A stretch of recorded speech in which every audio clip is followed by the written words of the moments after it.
Hello everyone.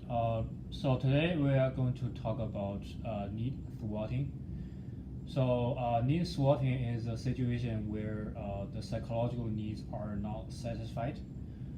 Because in the class, a lot of people, or there are a few questions that ask, what if autonomy is not there?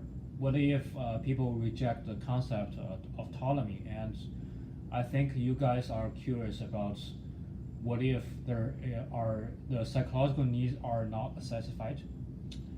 So today I'm going to share a article with you. So this article is called "The What and Why of Goal Pursuits: Human Needs and the Self-Determination of Behavior." So the two authors of this article are Edward Decky and Richard Ryan. So these two people are the founders of SDT. So in this paper, they systematically introduce self-determination theory and talk about almost all aspects of this theory. And part of this article talks about the need thwarting. So namely, what if the psychological needs are not satisfied? They talk about that situation. So today I'm just share a part of this article with you guys. So they talk about some antecedents of need thwarting. So in other words, in what conditions the needs are not satisfied.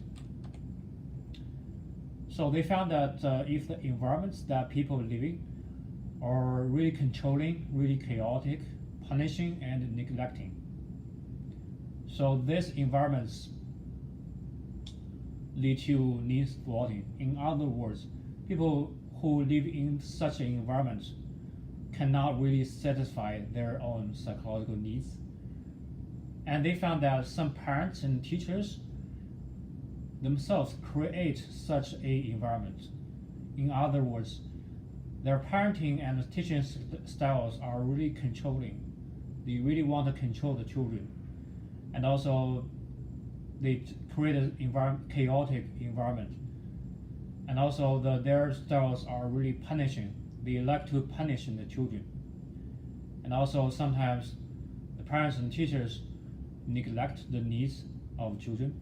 So when children have the needs, they neglect their needs. So these environments are the antecedents of need thwarting. So if these environments make it possible to not satisfy people's needs. So these are antecedents. Here are two examples. The first example is the conditional love from parents. So what is that? What is conditional love? So conditional love follows such a logic, such as if you do not do what I expect or want you to do, or you are not like what I expect or want you to be, I will not love you. I love you only when you do something that is what I expect, or you're like what I expect you to be. So the parents' love is conditional on their own satisfaction with the children. If they are not satisfied with the children's behaviors or the children's everything, they will not love the children. So this is conditional love. So the opposite of conditional love is unconditional love. So unconditional love is something like, no matter what you are, what you like, what you do, I will love you. I gave my care to you, no matter what you do and no matter who you are. So that's unconditional love. But conditional love is something the opposite. So there are some possible consequences from the conditional love from parents. So the children under such an environment live in others' expectations, especially parents' expectations. They do not pursue their own life because they need to meet the parents' expectations to get the love. So conditional love creates a conundrum for children. So children, they want to get love from parents because they want to satisfy the need for relatedness. But if they get parents' love, they must give up their own autonomy and competence. So they must choose between satisfying autonomy or competence and satisfying relatedness. So they cannot get all three needs, but they must choose from one of them. They must choose one from the three needs. And also, it's really possible that their introjected regulation occupies their own life. So they do everything not because they want to do it, but just because they want to meet others' expectations. So that's introjected regulation. And also children, it's really possible that children are shameful of or do not accept their own needs. Because at once they want to satisfy their own needs, they cannot get love. So in a long run, a perception or mindset has formed in children's mind. They will feel that if they start to satisfy their need for autonomy or competence or relatedness, there's something bad will happen. So they do not accept their own needs. They want to get rid of their own needs. But those three psychological needs are part of their life. They cannot get rid of, really. So that children are really shameful. They think that their own needs make their parents not love them. And maybe there are more negative consequences, and these three are just the three negative consequences I can think of. So that's conditional love from parents. And next example is the hostile environment. So in that environment, everyone is hostile to the person. So the really possible consequence is amotivation. That's the worst situation. So amotivation is a situation that people do things for no reason. They just do it and they are not extrinsic motivated, or they are not intrinsic motivated.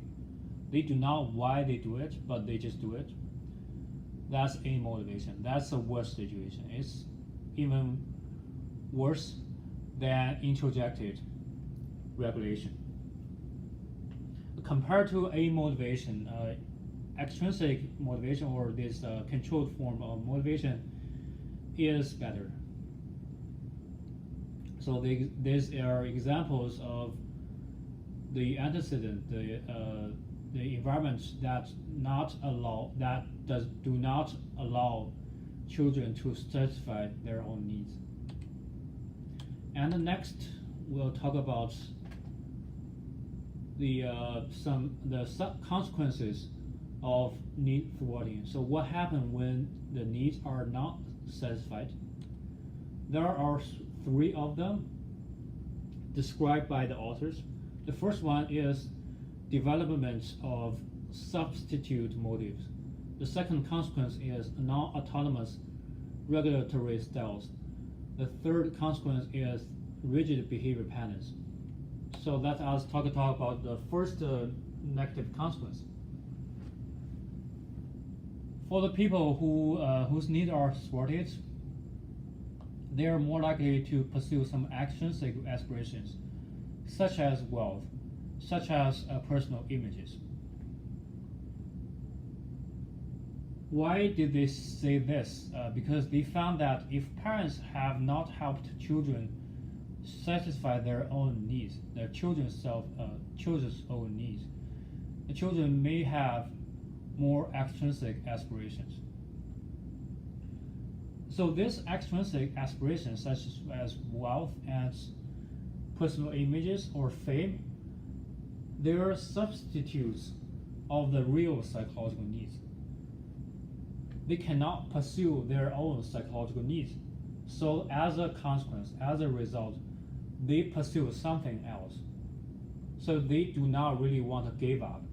But the result of not giving up is not to continue pursuing the psychological needs, but rather the result of not giving up is to pursue something else as a substitute of these psychological needs. These substitutes can be wealth, can be earning money, can be pursuing fame, can be pursuing personal images. So that's the development of substitute motives. So in other words, if they cannot pursue the real thing, they will pursue something that is like the real thing, but it actually is fake. And the second consequence is non-autonomous regulatory styles. So the individuals whose needs are thwarted are more likely to regulate their own behaviors using some non-autonomous styles. Examples can be external regulation and introjected regulation. And their findings are, if autonomy is thwarted, people cannot satisfy their own need for autonomy, they are more likely to involve in controlled motivation. So they do everything because of external regulation and introjected regulation. They cannot really motivated by intrinsic or autonomous forms of extrinsic motivation. If a competence or relatedness is thwarted, the possible consequence is amotivation. So amotivation is the worst situation I just said. So it's worse than extrinsic motivation. And amotivation will lead to some negative effects on performance and well-being. So if they are amotivated, they do not do well in job or in class. And also the well-being level is really low. And as a result, they'll involve in more need-thwarting behaviors. So that's the worst situations, I think. Because at the beginning, their needs are thwarted because the hostile or some kind of a negative environments. But in this case, their own behaviors result in needs thwarting. So they themselves make them not satisfy their own needs. So a vicious cycle has formed. The third consequence of need thwarting is development of rigid behavior patterns. So individuals whose needs are thwarted display some behaviors that are really rigid, and this behavior is not adjusted to the environment. So a good example is the eating disorder, anorexia nervosa. So we talked about this example on Wednesday. I forgot the name of that disorder, so I think you can remember. So why they involve in really severe restricted eating? Because this severely restricted eating is a representation of a struggle for control, a struggle for a sense of identity, competence, and effectiveness. It's really possible that when they are young, they really cannot really control their eating behaviors. It's really possible that they are forced to eat a lot of stuff they do not want to eat, or it's possible that they are full already, but they are still forced to eat. So gradually they form a perception that eating equals lack of autonomy, lack of competence. Eating equals negative feelings. So when they grow up, when they can control their own behaviors, they choose not to eat, because not eating is also one of the choices they can make. So not eating becomes not eating equals a sense of control, a sense of autonomy, a sense of competence.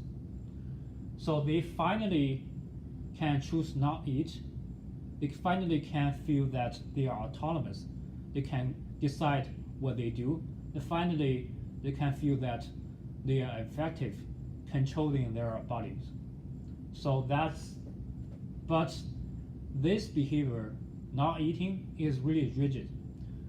This behavior severely undermine their health conditions, because they lose a lot of weight. They do not have enough nutrition to maintain their body balance. So they want the sense of control, or want a sense of autonomy too much, so that they develop this kind of rigid behavior. So there are some findings that support my theory. So they found that those who suffer from anorexia nervosa have a feeling of ineffectiveness and a lack of agency. So they have a strong feeling that they cannot effectively control the environment. Also that they do not have a feeling that they can be the cause of behavior, because agency is a feeling that the person himself or herself can be the cause of behavior, but they lack of this kind of feeling. And also they have a high level of depression. They have lower level of intrapsychic autonomy, and also they have a lower level of independence in family relations. It's possible that they cannot really get rid of family members if they like to. So that's an example of anorexia nervosa, because they really want to satisfy their need for autonomy and competence, because they cannot satisfy this need for so long time, so that they try too hard. As a result, they develop these rigid behavior patterns. And thank you very much for watching this video, and see you on Monday.